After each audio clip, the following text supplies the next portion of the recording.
Here we are, standing in front of the Obile Raveler.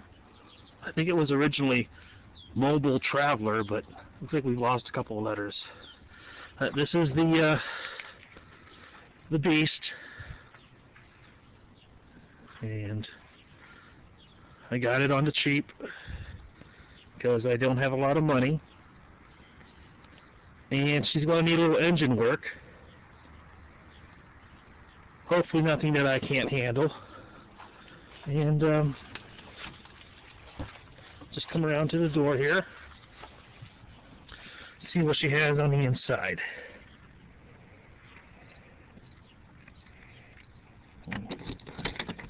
Unlock the door here. And actually there's this little step here that pulls out. And it actually folds out into another step too, but this is all we need for now. And here we have the driving compartment. And as you can see there, it's only like 61,000 miles on it. I don't know if that's going to show or not. So that's not bad. Well, she's still going to need a little work. Let's get this around here.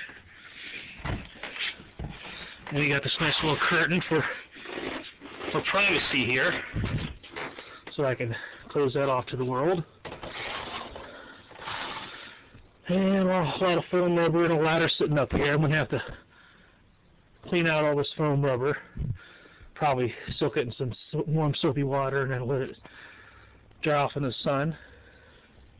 And this section here too, somehow, well, there's carpeting here, but I think somehow that carpeting can roll back and this part can come up, but I really don't want that because this is going to be a bed. And over here we have the bathroom. We got a tank sitting in there right now, but we got a little commode, little shower curtain here, mirror. See, there's been some evidence of some water damage, but it's bone dry. I mean, throughout, you know, various places I see water damage, but none of it is wet when we've had rain. So I'm thinking what's happened was it's, you know, it had leaks, somebody repaired it and just didn't repair the damage that was done. It's nothing major, but it is something that I'm going to want to fix. And we got a mirror here, so I'll be able to put my toothbrush and stuff in there. And like I say, I haven't gotten to cleaning any of this yet, so I don't know if you can see what it needs. But this is the bathroom. It's got this little sink here and a little place to sit there, I guess, which I guess if you're an older person, that might be handy. And basically a very small area, everything crammed in it for what you would need to do. Okay, over here we have a closet. You can see where got a latch here. I don't know if you'll be able to make out the water damage in here or not, but it's not so bad. But there's this box down here where I'm going to be able to put the batteries, and that's for the house batteries. And a little guard here, so this also serves as like a closet. So this has got some, like I say, there's going to be little things to do all over the place with this. It's going to be a project. But I want to get some batteries in there, and I even put some batteries up front here because I want a big battery bank, so I've got lots of power. And here's the refrigerator, and it's got a little ice chest up here. And that's a pretty good amount of space for a camper ice chest. I haven't fiddled with this yet to find out how it works or what is and isn't working on it.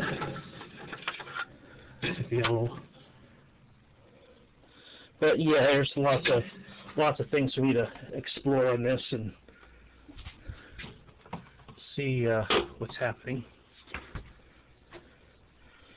And it's like this guy, and there's some storage down here. That's a pretty big area for storage. Once again, that's going to need swept out and maybe painted and who knows what else. So we got storage underneath here.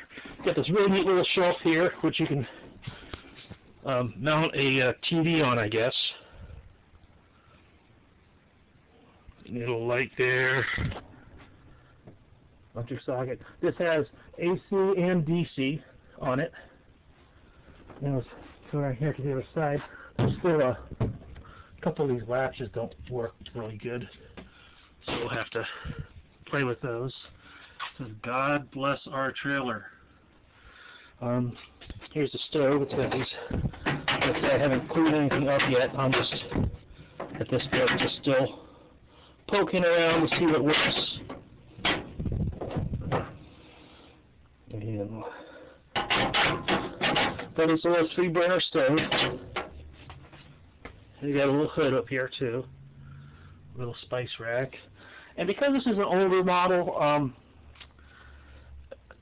it doesn't have, usually somewhere you have a place designed to mount your microwave oven. And I thought, well, I could either put it in the battery bank that I intend to have in here, like build a shelf in there somewhere, but I'm thinking I also want this to serve as a closet. So what I'll probably end up doing is I think this drawer up here, I think I'll be able to get my microwave inside of there. And then I'll have a microwave right above the stove area, and hopefully it'll fit in there. You got the little sink here. Like I said, I haven't put any water in anything yet. Like I said, I haven't played with it as much as I'd like. But you know, all the amenities, little furnace down there, and air conditioning. And the thing is, that you know, all these little storage drawers here, there's storage refrigerator, closet here. But as I start to think about all the things that I'm going to want to be putting in here, I realize it's really not a lot of space for living. And there's some, you know, like it looks like there's a drawer there, but there's actually a water tank. There's some space down here. And when you pull this out, you find out, oh, you got some hidden space in here. Okay. But it's ultimately not going to be enough because I'm, you know, I'm kind of a pack rat. And the thing is, this table here can fold down into a bed. But up here, we got these little cupboards. But this also, somehow, this unit here will pull out as a bunk bed above the little dining area. So what I'm thinking is, even though I'll end up bumping my head and, you know, having to have a little ceiling over the dining area, it might be more beneficial to pull this bed out and then use that set space as storage. That way I could have my guitar up there and, you know, any type of food supplies or pots and pans or laundry, whatever. I would have basically from here to here all the way back for storage. And once I figured that out, I figured, well, you know, then I could probably have all the things that I need to live. These curtains, too, look like they've had some water blown in on them or something. I'll probably try washing them once, and if they brighten up, fine, but I'll probably end up wanting to replace them. And, you know, and that's the thing is, I don't know what works on here and what doesn't. You know, and it's usually cheaper to fix something than to buy something new. For what I paid for this, you know, it runs, and that's the big thing. The engine will turn over and start. And so for $650, it's still a good deal, even if I got to fix some things. So, you know, it'd be easier to fix a refrigerator or a stove than buy new. And for the money, my price range that I had to work with, I didn't see anything that wasn't just totally ripped apart. So, well, I just wanted to share this with people who were asking about it. Just wanted to show a little bit of the interior. And here's the other thing too: is anything that needs work, especially anything that's cosmetic, you know, a little bit of this water damage here or there, and whatever else. I see it as an opportunity to kind of make it mine. You know, I'm not looking at it, and as long as it's not leaking now, and it doesn't seem to be, any damage that I repair is an opportunity to put my own style into this. And, you know, it's already got a lot of wood grain, and I like wood grain. But I think I'd also like some brighter colors around, too. So we'll just have to see what I end up doing with the old gal. But I think in time, you know, once I start getting some things done,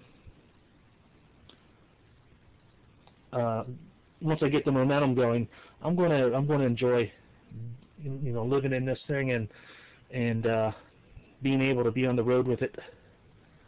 I'm not even sure at this point if it's something I would say is travelable as far as going on a road trip. I mean, it'll be nice to know that I can go somewhere and park this by a woods or by a lake or somewhere, because that's where I want to be. I want to get out of town. But I'm thinking that this is going to be a great opportunity. Be interesting to change my lifestyle a little bit and not be a slave to a mortgage and have a little more freedom in my life. So that's it. Like I say, we've got, you know, a lot bigger in here than I thought. It's not as big as I would have liked. I would have liked a 30-footer or something like that. But for what I had to work with financially, this is going to be fine. So this is also going to serve as kind of a before. So we'll have a before and after, and any little improvements I make, what I'll do is I'll just make other videos and post them. You see the floor. The floor is a really nice floor too. It's soft in some areas, but it's not like you're going to fall through.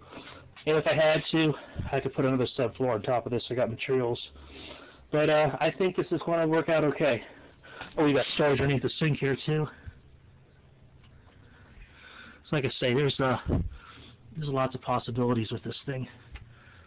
And eventually too, what I'm going to plan is for winter is possibly even putting a fire, a wood burner right here, and run a flue up through the roof, like a little camping stove or something, because they make those, and I'll have to figure out how to do that safely. But yeah, I think that this is going to be a good experience.